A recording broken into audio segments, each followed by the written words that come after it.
Good evening, friends. Today we will discuss about a new chapter of class 8, that is crop production and management. So, firstly, we will proceed with the definition. What is the definition of crop? क्योंकि इस chapter को अपन की crop के production और उसके management के बारे में पढ़ना है। तो सबसे पहले अपन ये जानेंगे कि क्रॉप बोलते किसको हैं, ठीक है। तो इसकी बेसिक डेफिनेशन होती है आपके when same kind of plants grown or cultivated on a large scale in the same field is known as crop. Okay, इन जब एक ही प्रकार के जो पौधे होते हैं वो एक ही प्रकार के आपके लैंड पर कल्टीवेट किए जाते हैं लार्ज स्केल पर, उसको क्या बोलते हैं अपन? Crop. There are two types of crops, mainly two types of crop, kharif crop and rabi crop. Kharif crop that is sown in early rainy season, that is known as Kharif crop, and the time period is from June to September. Kharif crop is generally sown in June to September. It means it can be sown in June and harvested in September. जून में इसको सोन करेंगे और सितंबर में इसको harvest करेंगे. And the examples are paddy, maize, soybean and groundnut. Okay. उसके बाद next crop आती है आपकी rabi crop. This crop is generally sown in winter season. Winter season means it is in October. October में आपके इसको शोन करेंगे यानी बुआई करेंगे इसकी, और मार्च में इसकी कटाई यानी हार्वेस्टिंग करेंगे. ठीक है. जनरली रबी क्रॉप को याद करने का तरीका आपके रोम, जैसे अपन कंप्यूटर में होती है ना ROM memory, random read only memory. तो ROM R for rabi crop, O for October, M for March. यानी रबी क्रॉप को अक्टूबर से लगाकर अक्टूबर में शोन करेंगे और मार्च में हार्वेस्ट कर देंगे. ठीक है. And the general examples are wheat, gram, pea, mustard and linseed. These are the general example of rabi crop. इसके बाद अपन जो मेन बेसिक चैप्टर अपना यहाँ से स्टार्ट होता है कि what are the basic various agriculture practices, यानी ऐसी कौन कौन सी एग्रीकल्चर प्रैक्टिसेस हैं that are required for the crop production. Okay, crop production के लिए ऐसी जो बेसिक एग्रीकल्चर प्रैक्टिसेस हैं उनके बारे में अपन डिस्कस करेंगे. उसमें सबसे फर्स्ट आता है प्रिपरेशन ऑफ सॉइल. यानी सबसे पहले अपने को क्या करना पड़ेगा? सॉइल को प्रिपेयर करना पड़ेगा. ठीक है. उसके बाद अपन क्या करेंगे? शोइंग. शोइंग यानी बीज को बोएंगे. उसके बाद क्या करेंगे अपन? Adding manure and fertilizer. उसमें क्या ऐड करेंगे? या तो मैन्यूर ऐड करेंगे या फर्टिलाइजर्स. इन सबको अपन डिटेल में डिस्कस करेंगे. And the next step is irrigation, यानी एडिंग मैन्यूर एंड फर्टिलाइजर. उसके बाद कौन सा प्रोसेस होता है? आपकी इरीगेशन. उसके बाद एक और प्रोसेस होता है प्रोटेक्शन फ्रॉम वीड्स. यानी उसको इरीगेशन मतलब पानी तो दे दे, बट जो आपके वीड्स होते हैं, जो खरपतवार होती है, उससे बचाव भी रखना जरूरी है. After that harvesting. हार्वेस्टिंग मतलब उसकी कटाई भी जरूरी है. And the last one is storage, यानी उसको स्टोर करना भी ज़रूरी है. ज़रूरी नहीं अपन ने क्रॉप को ग्रोन कर लिया, उसको हार्वेस्ट कर लिया. अब हार्वेस्ट करते ऐसा तो है नहीं कि आपके हैंड टू हैंड वो आपकी सेल हो जाएगी. उसको कुछ टाइम तक स्टोर भी करना पड़ता है. सो स्टोरेज में भी बहुत सारे फैक्टर्स कंसिडर्ड होते हैं. अपन फर्स्ट स्टेप से स्टार्ट करेंगे, preparation of soil. Preparation of soil मतलब सॉइल को कैसे प्रिपेयर करना. जनरली प्रिपेयर करने का मतलब क्या है?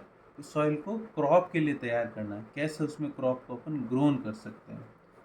सो what we will do? Preparation of soil means loosing the soil. उसको अपन क्या बोलते हैं? टिलिंग या प्लगिंग. लूजिंग और टर्निंग ऑफ द सॉइल, यानी सॉइल को लूज करना. जो स्टिफ है उसको लूज करना. यानी अगर आपकी सॉइल लूज नहीं होगी तो एक तो उसमें वाटर पेनिट्रेट नहीं कर पाएगा. वाटर पेनिट्रेट नहीं कर पाएगा तो क्रॉप इजीली ग्रो नहीं होगी. तो एक तो उसको लूज करना.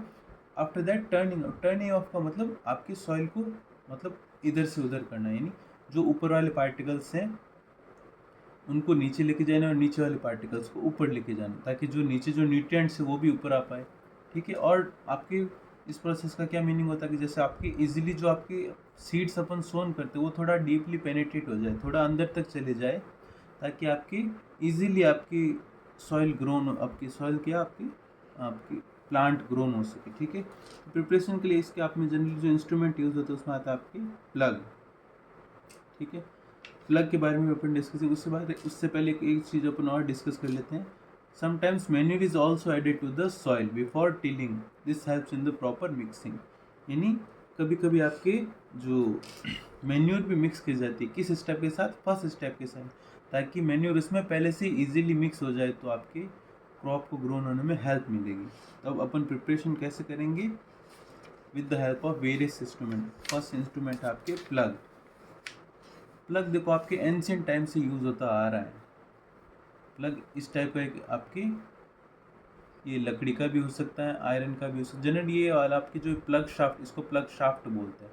This is generally made up of would. किसकी बनी होती है आपकी? ये वुड की बनी होती है, और ये आयरन का होता है, और आगे से काफ़ी शार्प होता है, ताकि आपके सॉइल को इजीली लूज कर पाए। ठीक है, तो ये इसके लिए जनरली आपके एंशिएंट टाइम में तो आपके बुल्स, आपकी जो बैल वगैरह यूज़ होते थे, उनको उनके आपके एक इधर एक हैंडल होता था। इस हैंडल को दोनों बैलों के ऊपर रख दिया जाता, फिर इसके थ्रू आपकी, इसकी हेल्प से इजीली सॉइल को लूज़ किया जाता। ठीक है, और जैसे प्लग का क्या काम होता है आपकी? एक तो फर्टिलाइज़र ऐड करने में ये काम आता था, और रिमूविंग द वीड्स को दूर करने में भी इसका यूज़ होता था, और टर्निंग द सॉइल। टर्निंग का मैंने पहले बताया, सॉइल को टर्न करना मतलब उसके पार्टिकल्स को स्कैटर्ड करना, आपकी जो नीचे पार्टिकल्स से सेटल डाउन, उनको ऊपर लाना। ठीक है, और ऊपर वाले पार्टिकल्स को नीचे सेटल डाउन करना। एक और इंस्ट्रूमेंट होता है आपके होय। होय भी आपकी सिंपल टूल होता है for removing weeds and for loosening the soil. यानी जो वीड्स क्या होता है आपकी? जो unnecessary crops grown with the crop, जो अननेसेसरी प्लांट होते, सॉरी, अननेसेसरी प्लांट होते हैं, that are grown with the crop. यानी ऐसे प्लांट जो अपने को रिक्वायर्ड नहीं है और वो क्रॉप के साथ ग्रोन हो जाते हैं, उनको अपन क्या बोलते हैं? वीड्स। तो उनको रिमूव करना काफ़ी नेसेसरी। अगर उन अदरवाइज, अब अगर अपन इनको रिमूव नहीं करेंगे तो ये क्या होगा? जो भी आपके सॉइल को जिन चीज़ों की नीड है, वो सारी चीज़ें सॉइल से आपकी प्लांट को जिन चीज़ों की एक्चुअल में क्रॉप को नीड होती है, उन सारी चीज़ों को ये वीड्स ले लेंगे, और जो क्रॉप को मिलनी चाहिए थी वो चीज़ें क्रॉप को नहीं मिल के इनको मिल जाएंगी, तो ये ग्रोन होंगे और आपकी क्रॉप ग्रोन नहीं होगी। ठीक है, तो ये आपके सॉइल को क्या करता है? लूज करता है आपके, और रिमूविंग द सॉइल, यानी सॉइल को रिमूव करके उसके साथ जो वेट्स होते हैं उनको हटाने में काम आता है। ओके, एक लॉन्ग रॉड होती है इसमें, किसकी? आपकी वुड की भी हो सकती है और आयरन की भी हो सकती है। स्ट्रॉन्ग बैंड पाइप होता है आयरन का, that is fix to one of its end that work as a blade की जैसे काम करता था, कि इजीली वीड्स को रिमूव कर सके। ओके, नाउ डेज एक और आपके इंस्ट्रूमेंट यूज होता है आपके कल्टीवेटर। कल्टीवेटर भी आपके प्लगिंग का ही काम करता है। जनरली ये ट्रैक्टर के पीछे अटैच हो जाते हैं, इसलिए इनको ट्रैक्टर ड्रिवन कल्टीवेटर बोलते हैं।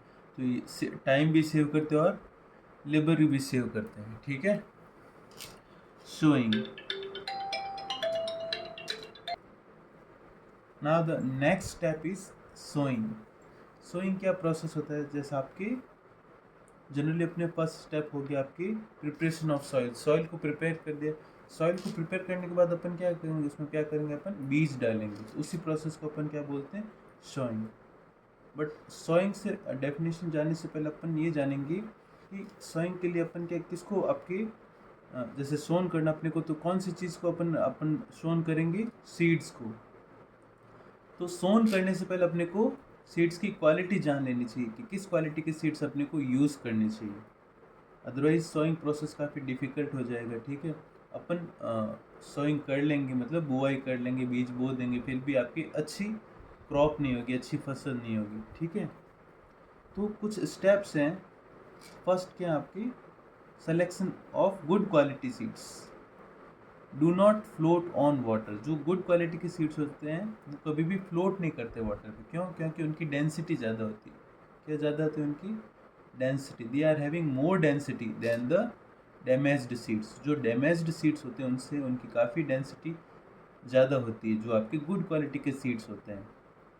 और जो डैमेज्ड सीड्स होते हैं वो क्या होते हैं? होलो होते हैं, यानी खोखले होते हैं। तो खोखले होते हैं तो वो क्या आएंगे? ऊपर तैरेंगे। और जो गुड क्वालिटी के सीड्स होंगे वो क्या हो जाएंगे? सेटल डाउन हो जाएंगे। सेटल डाउन मतलब जो भी आप किसी भी आप यूटेंसिल में अगर आप उनको डालेंगे तो वो बॉटम पर चले जाएंगे। सेकंड, आप कैसे देख सकते हो? विजुअल इंस्पेक्शन के थ्रू। अपन आंखों से भी देख के भी पता कर सकते हैं कि कौन सा सीड्स कैसा दिख रहा है। जैसे किसी में आपकी फंजाई लगी हो, कोई आपके उसमें मॉइस्चर प्रेजेंट नहीं है, तो अपन विजुअल इंस्पेक्शन के थ्रू या आपके उसको टच करके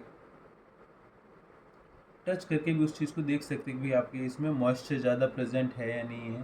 ठीक है, आपके विजुअल इंस्पेक्शन में दिखने में कैसे, क्योंकि कई ऐसी चीज़ें होती सीड्स होते हैं जो अपन विजुअल इंस्पेक्शन के थ्रू पता कर सकते हैं कि भाई अच्छे हैं या नहीं है। ठीक है, और उनकी डेंसिटी भी क्या होनी चाहिए, हाई होनी चाहिए। अच्छी क्वालिटी की सीड्स की डेंसिटी क्या होती है, हाई होती है।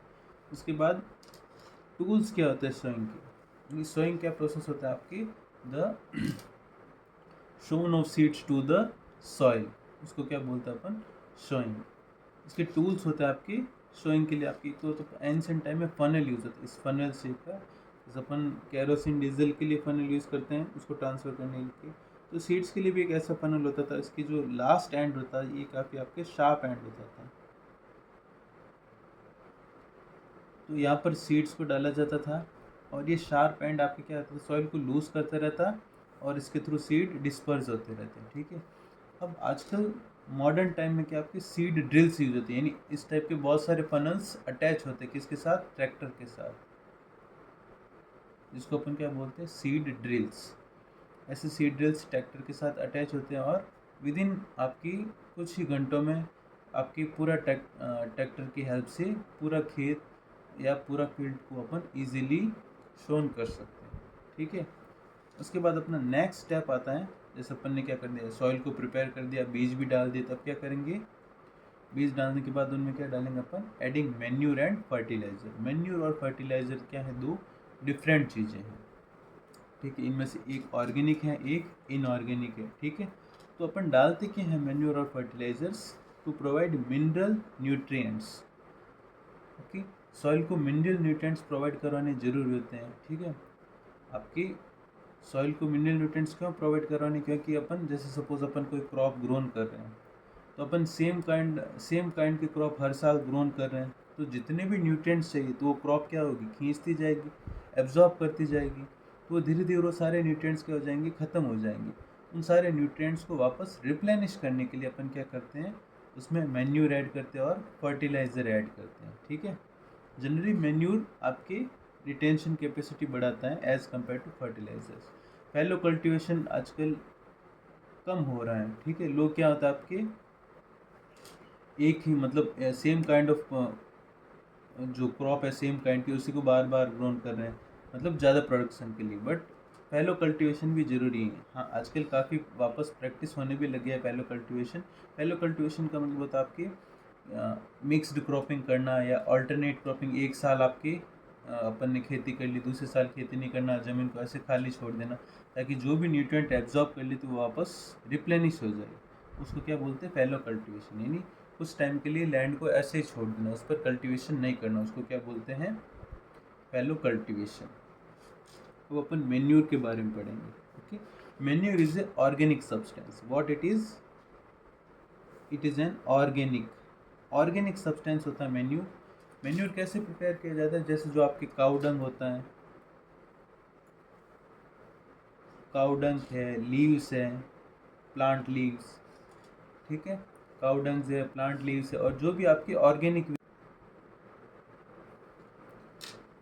सो अपन मैन्यूर के बारे में डिस्कस कर रहे थे। Manure is a organic substance. कैसे प्रिपेयर कर सकते अपन, with the help of cow dung, leaves and organic waste that may be household और other than household waste. उसको अपन क्या करते हैं, किसी भी एक पर्टिकुलर पिट में डालते हैं। जो भी आपके वेस्ट होता है, ऑर्गेनिक वेस्ट, काऊ डंग, लीव्स, इसको एक पर्टिकुलर पिट में, यानी कोई ज़मीन में कोई गड्ढा खोद दिया, उसके बाद इन सारी चीज़ों को अंदर डाल देते हैं। ठीक है, फिर उसको एक पर्टिकुलर लेयर की सॉइल से कवर, सॉइल की एक पर्टिकुलर लेयर इसके ऊपर बिछा देते हैं। फिर उसको अप्रोक्सीमेटली 3 to 6 मंथ्स, डिपेंड करता है, कभी कभी 3 मंथ्स में भी प्रिपेयर हो जाती है, तो कभी कभी 6 मंथ्स भी लग जाता है। तो आफ्टर 3 to 6 मंथ ये आपके इसमें बहुत सारे बैक्टीरियाज होते हैं जो इसको क्या किस में कन्वर्ट कर देते हैं, मैन्यूर में कन्वर्ट कर देते हैं। और वो मैन्यूर काफ़ी यूज़फुल होती है किसके लिए, आपके सॉइल के लिए और प्लांट और क्रॉप के लिए। ठीक है, next thing is fertilizers. Fertilizers क्या होता है आपकी, फर्टिलाइजर्स वो थिंग्स होती है आपकी जो भी आपके ये भी न्यूट्रिएंट्स को इंक्रीज करती है। जो प्लांट्स के न्यूट्रिएंट्स होते हैं इनको इंक्रीज करते हैं और काफ़ी जल्दी इंक्रीज करते हैं ये, ओके, फास्ट रैपिडली इंक्रीज करते हैं ये, ठीक है। और ये मैन मेड होते हैं आपके, यानी इनको फैक्ट्रीज में बनाया जाता है फर्टिलाइज़र को, बहुत सारे आपके केमिकल्स होते हैं, जनरली क्या होता है आपके chemicals that are prepared in factories for the good production of crop, for the good production of crop, ठीक है। बट इनके कुछ डिसएडवांटेजेस भी है, वो भी अपन डिस्कस करेंगे। उससे पहले अपन फर्टिलाइज़र और मैन्यूर में आपके जो मेन डिफरेंस होता है उसको, कई बार इसको पूछते हैं तो अपन इसको डिस्कस कर लेते हैं भाई, फर्टिलाइज़र और मैन्यूर में क्या क्या डिफरेंस है। जैसे जो फर्टिलाइज़र्स होते हैं ये क्या होता है आपके मैन मेड, ठीक है, मतलब इनको फैक्ट्रीज में बनाए जाते हैं, ठीक है। जबकि ये क्या होता है manure is a natural thing, ठीक है, बैक्टीरियाज की हेल्प से बनती है, ठीक है। सेकंड थिंग ये इनऑर्गेनिक, इनऑर्गेनिक मीन्स जिसमें आपके कार्बन नहीं होता है, no carbon. Organic means the thing which contains carbon, ऐसी थिंग जिसमें क्या हो कार्बन हो, उसको क्या बोलते हैं अपन ऑर्गेनिक। आगे आप पढ़ोगे ऑर्गेनिक और inorganic chemistry, that fertilizer, it will not provide the humus to the crop and it will provide humus to the crop. What is humus? क्या होता है आपकी ऐसी थिंग्स जो आपके प्लांट को मेनली न्यूट्रिएंट्स प्रोवाइड कराती है, उसको क्या बोलते हैं अपन humus. Very rich in NPK, NPK means nitrogen, phosphorus और केलियम। केलियम किसको बोलते हैं आपके पोटेशियम को, पोटेशियम का लैटिन नाम होता है केलियम, जबकि मैन्यूर में ये कम क्वांटिटी में होते हैं, ठीक है। Less time for growing crop, यानी अगर अपन फर्टिलाइज़र का यूज़ करेंगे तो जल्दी से जल्दी क्रॉप ग्रोन हो जाएगी as compare to manure. Manure को टाइम ज़्यादा लगता है, ठीक है। रिक्वायर्ड लेस एरिया, फैक्ट्रीज में प्रिपेयर हो जाती है, लेस एरिया लगता है, जबकि मैन्यूर को एक पर्टिकुलर एरिया चाहिए होता है, ये कम एरिया में प्रिपेयर नहीं हो सकती। इसको स्टोरेज के लिए भी ज़्यादा एरिया चाहिए होता है मैन्यूर के लिए, ठीक है, जबकि इसको स्टोरेज के लिए बहुत कम, बिल्कुल जैसे मान लो एक बॉक्स में भी आ जाती है, उसका स्प्रे करेंगे तो वो भी यूज़फुल होगा, बट इसको बहुत ज़्यादा एरिया चाहिए होता है। Can be prepared in less time, यानी ये फैक्ट्रीज में ऑलरेडी मैन मेड होती है, जब भी जाओ तब अवेलेबल है, और इसको एटलीस्ट बनाने में 3 से 6 महीने लग जाते हैं, ठीक है। इसके बाद जैसे आपकी और कुछ अगर आपके इनके डिफरेंस देखें तो आपकी इससे वाटर होल्डिंग कैपेसिटी क्या होती है, इंक्रीज़ नहीं होती, जबकि इससे सॉइल की वाटर होल्डिंग कैपेसिटी इंक्रीज़ होती है। ये इसके एडवांटेजेस में आ जाता है। नेक्स्ट टॉपिक है ये एडवांटेजेस ऑफ मैन्यूर। तो क्या होता है, enhances the water holding capacity, जो वाटर को होल्ड करने की कैपेसिटी है उसको क्या करती है ये इंक्रीज़ करती है, कौन, manure. Make soil porous, soil को पोरस बनाते हैं, पोरस मतलब उसके बीच जो आपकी पर्कुलेशन इजीली हो जाए, उसके बीच में ऐसे छोटे छोटे होल इजीली कन्वर्ट हो जाएंगे जिसके थ्रू वाटर इजीली आ जा सके, उसको बोलते हैं पोरस। पोरस जनरली छलनी के लिए यूज़ होता है, जिसके थ्रू आपकी कोई भी चीज़ आसानी से आर पार हो सके, ठीक है।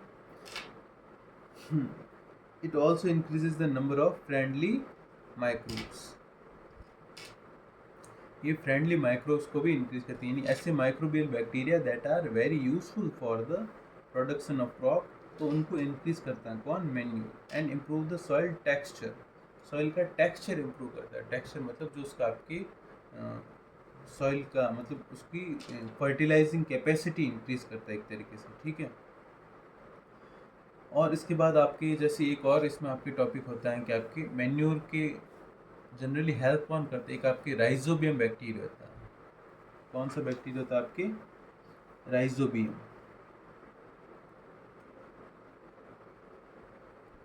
राइजोबियम बैक्टीरिया होता है, ये आपके किस्मत आपके पर्टिकुलर टाइप के प्लांट होता है आपके लेग्यूमिनस। कैसे प्लांट होते हैं, लेग्यूम प्लांट। लेग्यूम प्लांट की आपकी जो रूट होती है, रूट्स में पाया जाता है नोड्यूल्स की फॉर्म में। नोड्यूल्स का मतलब गांठें होती है, गांठें बोल सकते हैं simply.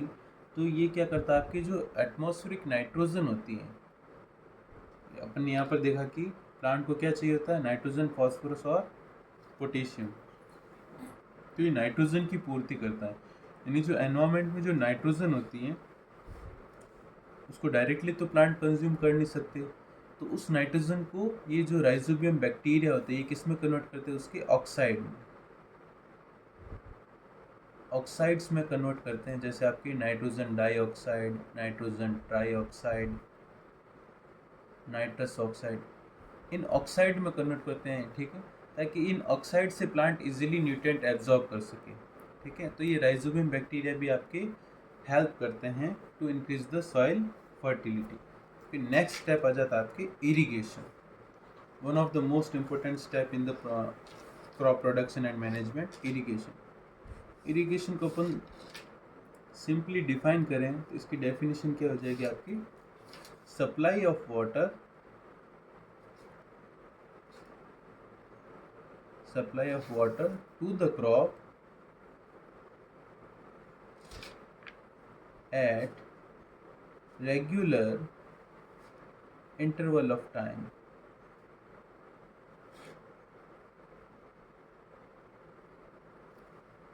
Supply of water to the crop at regular interval of time, उसको अपन क्या बोलते हैं, इरिगेशन। इरिगेशन बहुत नेसेसरी थिंग्स है, अगर आप पौधों को पानी नहीं दोगे तो वो बड़े कैसे होंगे, तो irrigation is the most important process in the crop production, ठीक है। अब इरिगेशन के भी आपके जनरली दो मेथड्स होते हैं आपके, old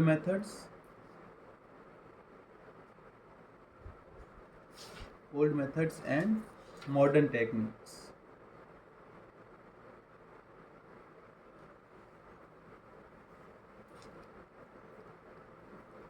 modern methods, old methods generally आपके नहीं पूछते, आपके जनरली मॉडर्न मेथड ही पूछते हैं। ओल्ड मेथड में आपके कुछ एक सिस्टम की नेम जरूर आपको याद रखने हैं, बाकी इनका डिस्क्रिप्शन कभी नहीं पूछते, जैसे पुली सिस्टम है, चेन सिस्टम है, राहत है और ढेकली। मेनली इनके नाम आपको याद रखने हैं, पुली, चेन, राहत एंड ढेकली, these are the old method of irrigation, ठीक है। पुली सिस्टम आपके जनरली पुली का यूज़ करते थे, इसमें चेन का यूज़ करते थे, ठीक है, और आपके कुछ प्रोसेस में आपके जो बुल्स होते थे, बैल, उनकी हेल्प से आपके उनको एक किसी पर्टिकुलर वेल के आसपास ऐसे घुमाया जाता था जिससे वो इजीली वाटर को निकाल सके, ठीक है। अब मॉडर्न मेथड में जनरली आपके दो मेथड है और दोनों मोस्ट इम्पोर्टेंट है, एक तो होता है आपकी sprinkler system, and the second one is drip irrigation या ड्रिप सिस्टम, ठीक है। अपन सबसे पहले किस सिस्टम को डिस्कस करेंगे, आपकी स्प्रिंकलर सिस्टम को।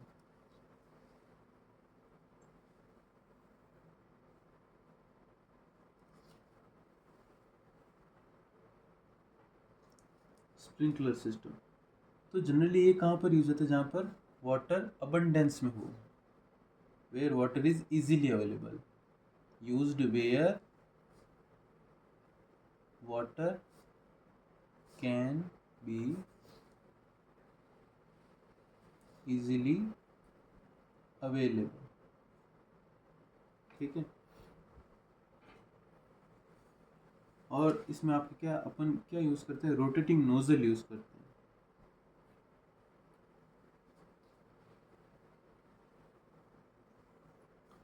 जो रोटेटिंग नोजल्स होते हैं वो आपके पाइप से अटैच होते हैं। Rotating nozzles are perpendicularly attach to the pipes, तो पाइप से नोजल्स अटैच होते हैं परपेंडिकुलर, यानी उसके 90 डिग्री पर अटैच होते हैं, ठीक है, eight regular interval.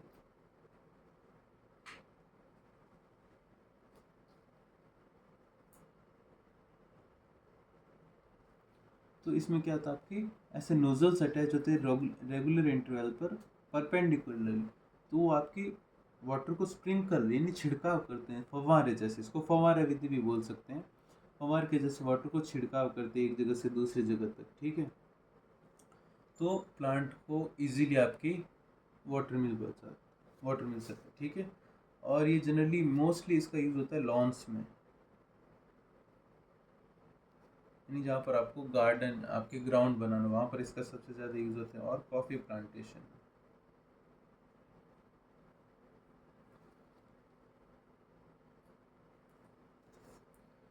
Next system आता है आपकी ड्रिप सिस्टम या ड्रिप इरिगेशन। ड्रिप इरिगेशन आपकी इससे थोड़ा आपकी अलग मेथड है। इसमें आपके क्या होता है, आपकी ये कहाँ पर यूज़ होता है, जहाँ पर वाटर की स्कैरसिटी हो।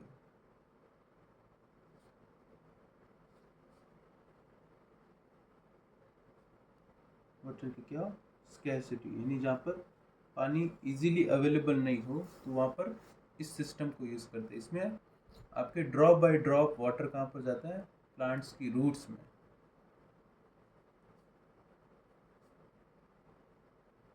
ड्रॉप बाय ड्रॉप जो वाटर होता है कहाँ जाता है, सीधे प्लांट्स की रूट में अपन वाटर को छोड़ सकते हैं, ड्रॉप बाय ड्रॉप। ठीक है।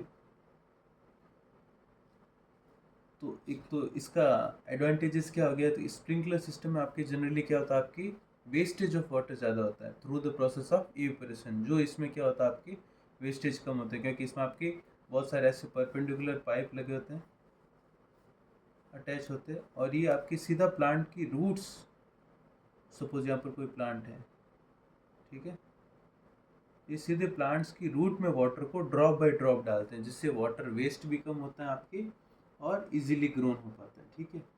नेक्स्ट प्रोसेस आता है आपकी protection from weeds.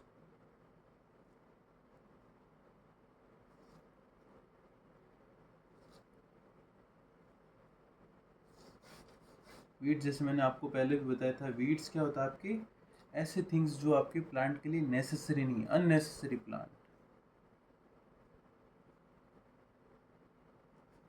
unnecessary plants grown with the crop, यानी ऐसे अननेसेसरी प्लांट्स जो क्रॉप के साथ ग्रोन हो जाते हैं, उनको अपन क्या बोलते हैं, वीड्स।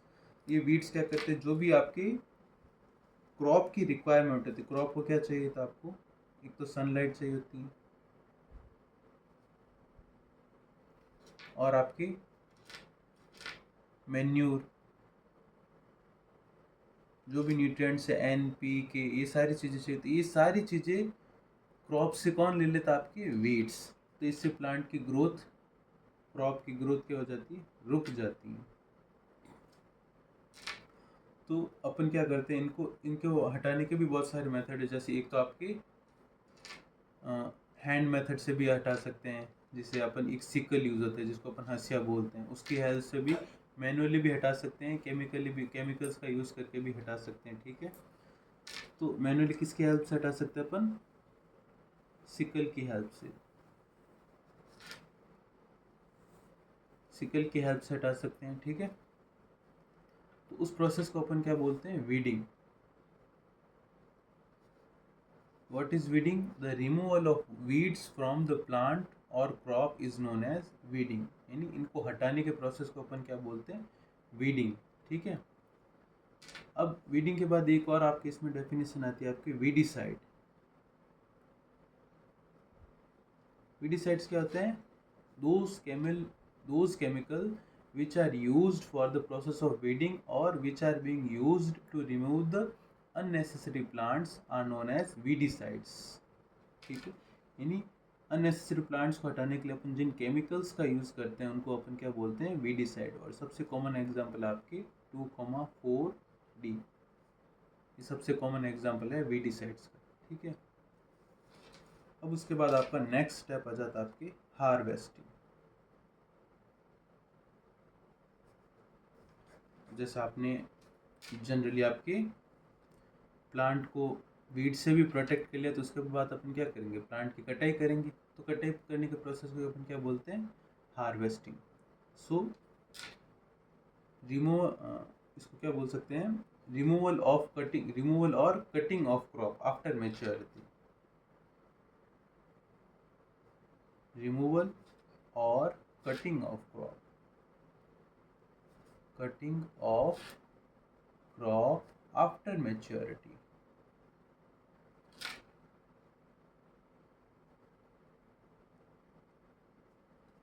यानी जब क्रॉप पूरी मैच्योर हो जाएगी तो अपन उसको क्या करेंगे, रिमूव करेंगे या कट कर देंगे। उस प्रोसेस को अपन क्या बोलते हैं, हार्वेस्टिंग। ठीक है। आपकी हार्वेस्टिंग जनरली आपकी डिफरेंट डिफरेंट क्रॉप्स के लिए आपके डिफरेंट सीजन होते हैं। किसी हार्वेस्टिंग सीजन क्या होता है, डिफरेंट होता है। ठीक है। तो हार्वेस्टिंग अपन किसकी हेल्प, एक तो अपन ने पहले भी डिस्कस किया था, सिकल की हेल्प से कर सकते हैं। ठीक है। एक आपकी मशीन आती है थ्रेशर, एक आती है आपकी कंबाइन। सिकल तो आपके हैंड से यूज़ कर सकते हैं अपन। ठीक है, हैंड की हेल्प से उसको काट कर सकते हैं। थ्रेशर एक मशीन होती है आपकी, जिसकी हेल्प से आपके प्लांट को पहले कट करना पड़ेगा, उसके बाद अपन उसको पर्टिकुलर मशीन में डालेंगे तो आपकी जो भी क्रॉप होगी उसकी जो सीड्स होंगी या जो उसका फाइनल प्रोडक्ट होगा वो अपने पास हो जाएगा। कंबाइन क्या होता है, आपकी सीधा डायरेक्ट आपकी जो फील्ड होता है, फील्ड में इस मशीन को लगाया जाता है, ये सारे प्रोसेस खुद कर लेती है। इसको अपन क्या बोलते हैं, कंबाइन मशीन। यानी थ्रेशिंग है, कटिंग है और विनोइंग, सारे प्रोसेस ये खुद कर लेती है। इसको क्या बोलते हैं अपन, कंबाइन बोलते हैं। ठीक है। जनरली आपके हार्वेस्टिंग जो प्रोसेस है वो आपके फेस्टिवल्स के साथ भी जुड़ा हुआ है इंडिया में। जैसे आपकी जनरली जो कुछ मेन क्रॉप होती हैं, तो कुछ क्रॉप्स आपकी जब आपकी दिवाली पे कटती हैं और कुछ क्रॉप होली पे कटती हैं, तो उसकी क्रॉप के कटने के उपलक्ष्य में भी अपन क्या करते हैं, अपन ये त्यौहार मनाते हैं। ठीक है।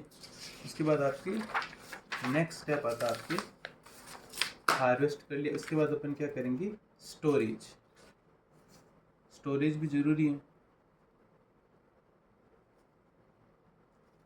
अब ऐसा था नहीं कि अपन ने क्रॉप प्रोड्यूस की, वो प्रोड्यूस होते ही डायरेक्ट सेल होगी, तो उसको कहीं पे स्टोर भी करके रखना पड़ेगा। तो स्टोरेज को दो फैक्टर्स अफेक्ट है। स्टोरेज जनरली आपकी लार्ज स्केल पर सिलोज में स्टोर की जाती है क्रॉप। ठीक है।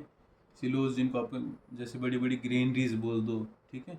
जो बड़ी बड़ी आपकी जैसे आपकी कमरे जैसे आपको मान लो, जिसमें आपकी ग्रेन्स को इकट्ठा किया जाता है। ठीक है। तो इसके दो फैक्टर्स इसको अफेक्ट करते हैं, बायोटिक और अबायोटिक।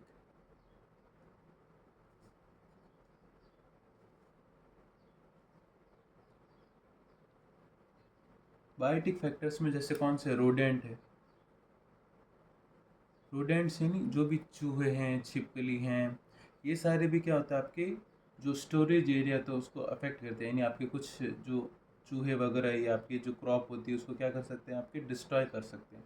अप्रोक्सीमेटली अपने इंडिया में 14% क्रॉप स्टोरेज के बाद क्या हो जाती है, डिस्ट्रॉय हो जाती है, प्रॉपर कंडीशन उनको नहीं मिलती। ठीक है। तो रोडेंट्स हो गए, इंसेक्ट्स हो गए,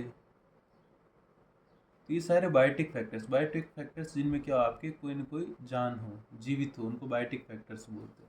second is abiotic. Abiotic factors में आपके जैसे आगे ह्यूमिडिटी, टेम्परेचर, ये सारे अबायोटिक फैक्टर। अगर आपकी जो क्रॉप है ह्यूमिड है, उसमें अमाउंट ऑफ मॉइस्चर ज़्यादा है तो भी ख़राब हो जाएगी।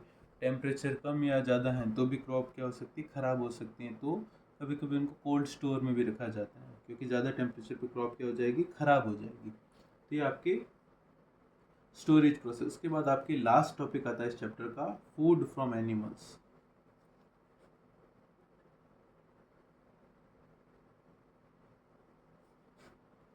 यानी एनिमल्स के थ्रू भी अपने को बहुत सारे फूड प्रोडक्ट मिलते हैं, जिनको अपन डेयरी प्रोडक्ट भी बोल सकते हैं। जैसे आपके एनिमल्स के थ्रू कौन कौन सी चीज़ें मिलती है, एक तो आपकी सबसे पहले तो मिल्क मिलता है, आपकी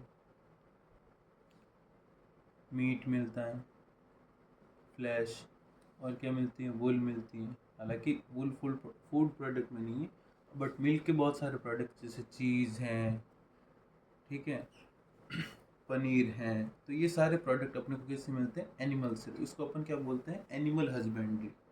एनिमल हस्बेंड्री यानी अपन एग्रीकल्चर के साथ एनिमल को भी रेयर करते हैं, उसको क्या बोलते हैं अपन, एनिमल हस्बेंड्री। ठीक है। ओके, थैंक यू दोस्तों। इसके बाद अपन नेक्स्ट चैप्टर सेकंड डिस्कस करेंगे। ठीक है। अगर आपको मेरा वीडियो अच्छा लगा तो प्लीज़ लाइक और सब्सक्राइब करें। Thank you.